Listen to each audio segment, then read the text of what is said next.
Start.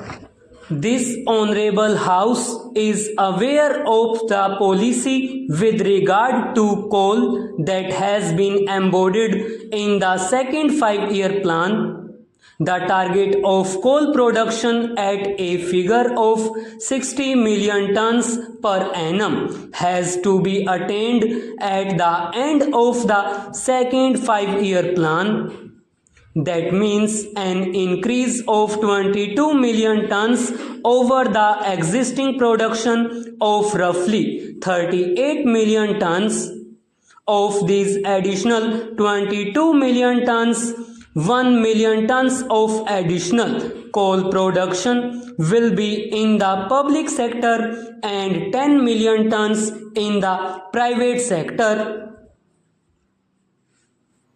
To attain this target in the public sector, the government has established a National Coal Development Corporation. The functions of that corporation are to work those collieries which at the moment are under state control and also develop new collieries so that this additional target of 22 million tons may be attained in the second 5-year plan.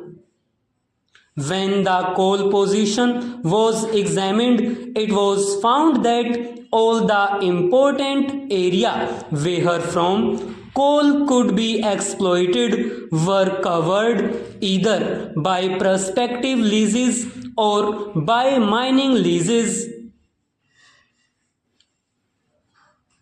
In order that the government might be able to produce additional coal in the public sector, it is necessary that we should have the power to acquire rights with regard to those areas of land where coal is likely to be found.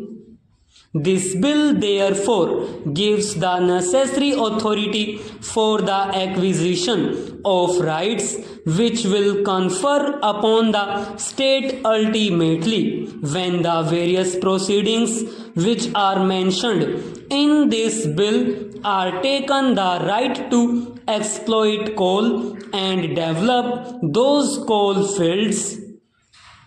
The pattern upon which this bill has been framed is a pattern with which the Honorable House is familiar. The broad pattern with regard to the procedure follows the pattern laid down in the Land Acquisition Act. There are 2 stages at which different modifications and issued. I draw the attention of the Honorable House in this connection to sections 4 and 7.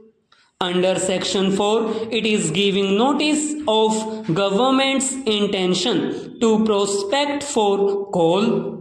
After the issue of that notification, authority is taken for entering upon and surveying any land in such a locality, to dig or bore into the subsoil, to do all other act necessary to prospect for coal in the land, and to undertake all such other steps which can be described as exploratory in character.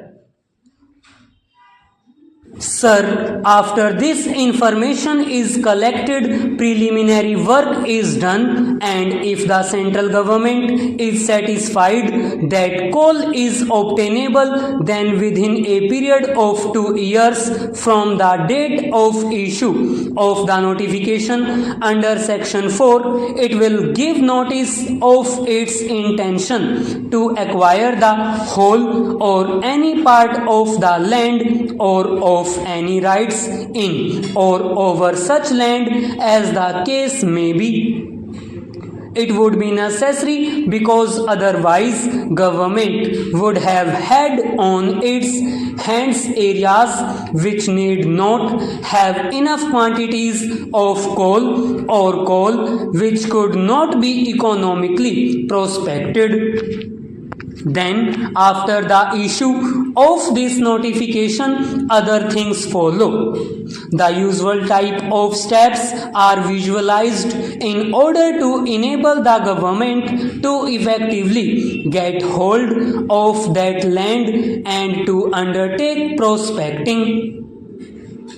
The other clause about which I would like to make a mention at this stage is the clause relating to payment of compensation.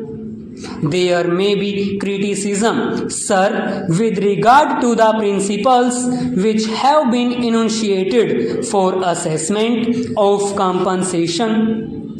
These principles are given in clause 13 of the bill. The criticism may be of two kinds.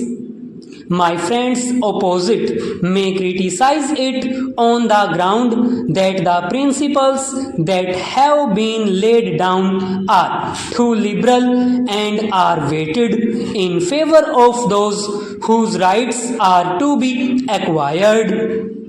Then again, sir, there may be criticism from some other friends, maybe, sir, towards my right or to the left of my honorable friend opposite, who might be able to put up a case saying that we are making a departure from the normal principles with regard to which the country has become familiar, namely those under the Land Acquisition Act, with all the provisions regarding the payment of solatium of 15% or the like. Government, sir, in this particular case have adopted a pattern, some indication of which had already been given by Parliament. I would, in this connection, with your permission, Mr. Vice Chairman, like to refer to the principles which are laid down for payment of compensation under the Mining Leases Modification of Terms Rules 1956.